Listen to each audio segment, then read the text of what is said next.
Ang pag-aaralan natin ay ang pagbabasa gamit ng patinig U. Balikan ng ating 5 patinig. A, E, I, O, U. A, E, I, O, U. Alam nyo ba, pag ang patinig ay pinagsama ang katinig, ay may mabubuong ibang tunog. Ang una nating pag-aaralan ay ang letter B. Ang tunog naman nito ay B. B. Kapag ang U ay pinagsama sa katinig, magkakaroon ng bagong tunog. Bu. Bu. Ulitin natin mga bata.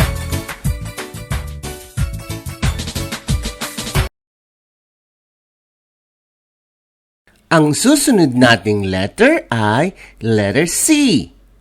At ang tunog naman ay K. O kaya S. Kapag ang U ay pinagsama sa katinig, magkakaroon ng bagong tunog. Ku. Ku. Ulitin natin mga bata. Ang isusunod natin ay ang letrang D. Ang tunog D. D.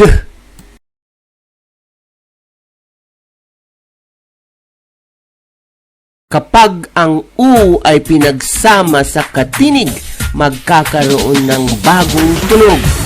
Du. Du. Ulitin natin mga bata. Ang susunod ay ang letrang F. Ang tunog F. F.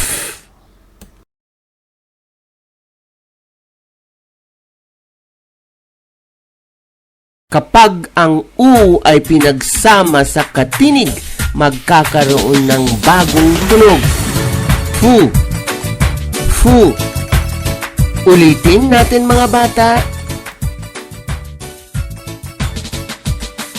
Ang isusunod natin ay ang letrang G.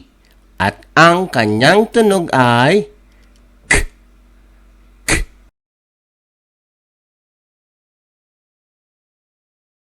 Kapag ang U ay pinagsama sa katinig, magkakaroon ng bagong tunog.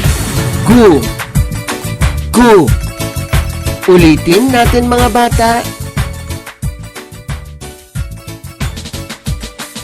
Ang susunod na letra ay ang letrang H. Ang tunog ay H. H.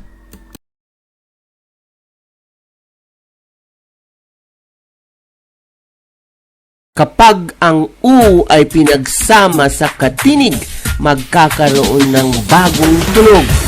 Hu. Hu. Ulitin natin mga bata. Ang susunod ay ang letter J. Dalawa ang kanyang tunog. J. O. H. Kapag ang U ay pinagsama sa katinig, magkakaroon ng bagong tunog. Pwedeng Hu, kagaya ng Julian. Pwedeng Ju, as in Judy. Ju, Hu. Ulitin natin mga bata. Ang susunod ay ang letrang K. Ang tunog K. K.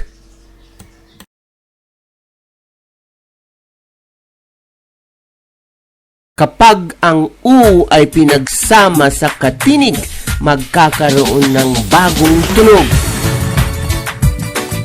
Ku. Ku. Ulitin natin mga bata.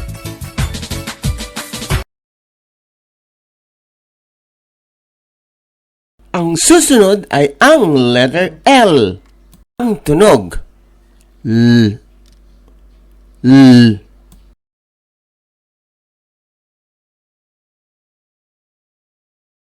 Kapag ang U ay pinagsama sa katinig, magkakaroon ng bagong tunog.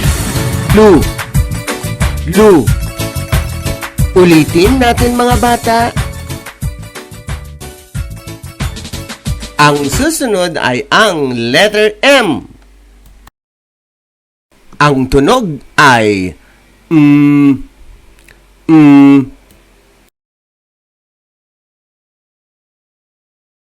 Kapag ang U ay pinagsama sa katinig, magkakaroon ng bagong tunog. Mu. Mu. Ulitin natin mga bata. Ang susunod ay ang letter N. Ang tunog ay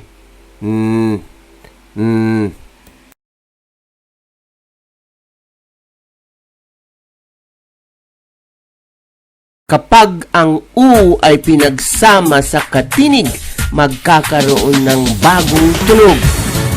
Nu. Nu. Ulitin natin mga bata. Ang susunod ay ang letter P. Ang tunog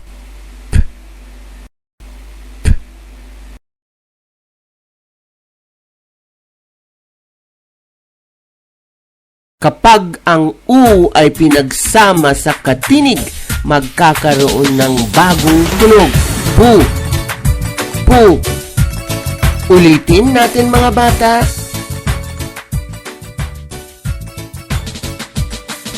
Ang susunod ay ang letter Q. Gaya ng Quezon, ang sinusundan nito madalas ay U. Ang tunog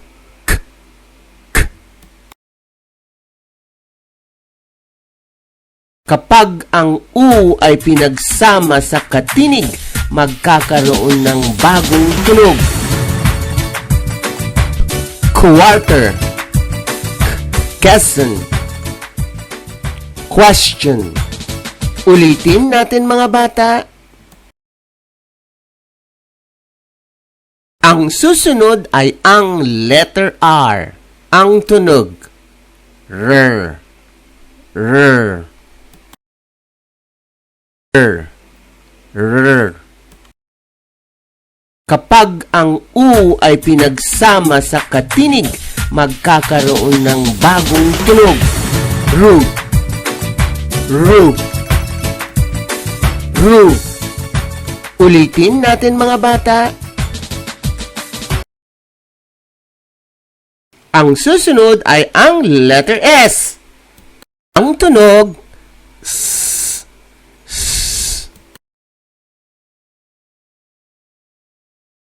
Kapag ang U ay pinagsama sa katinig, magkakaroon ng bagong tunog. Su. Su. Ulitin natin mga bata. Susunod ay ang letter T. Ang tunog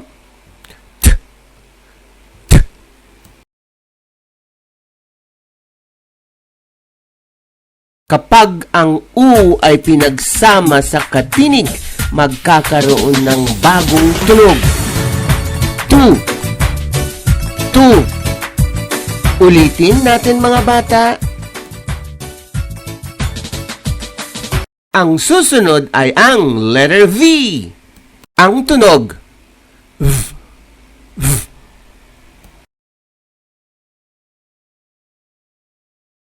Kapag ang U ay pinagsama sa katinig, magkakaroon ng bagong tunog. Vu. Vu. Ulitin natin mga bata. Susunod ay ang letter W. Ang tunog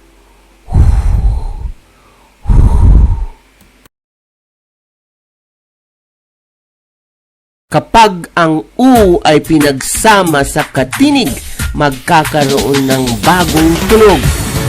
Wu. Wu. Ulitin natin mga bata. Ang susunod ay ang letter X. Tatlo ang pwedeng tunog nito. X, X, S. Ulitin ko. X, X, S.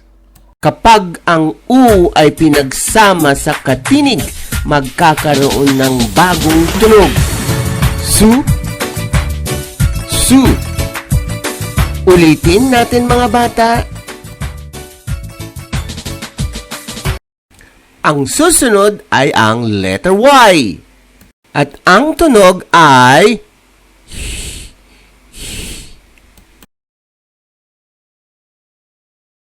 kapag ang U ay pinagsama sa katinig, magkakaroon ng bagong tunog. U, U.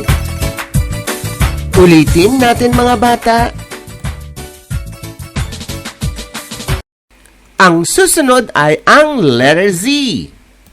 Ang tunog, Z, Z.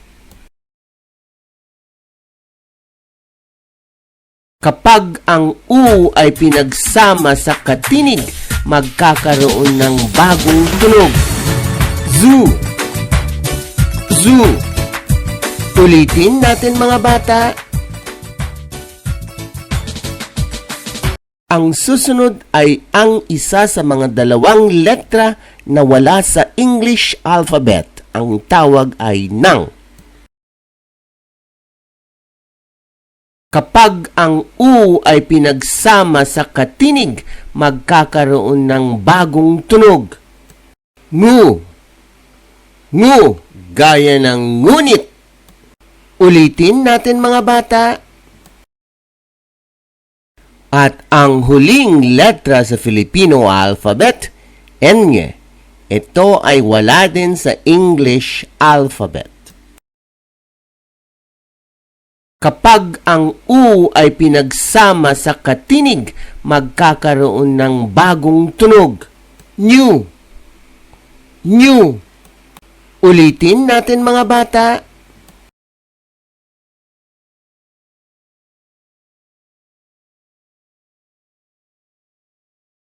This program is brought to you by I Volunteer for Filipino Children.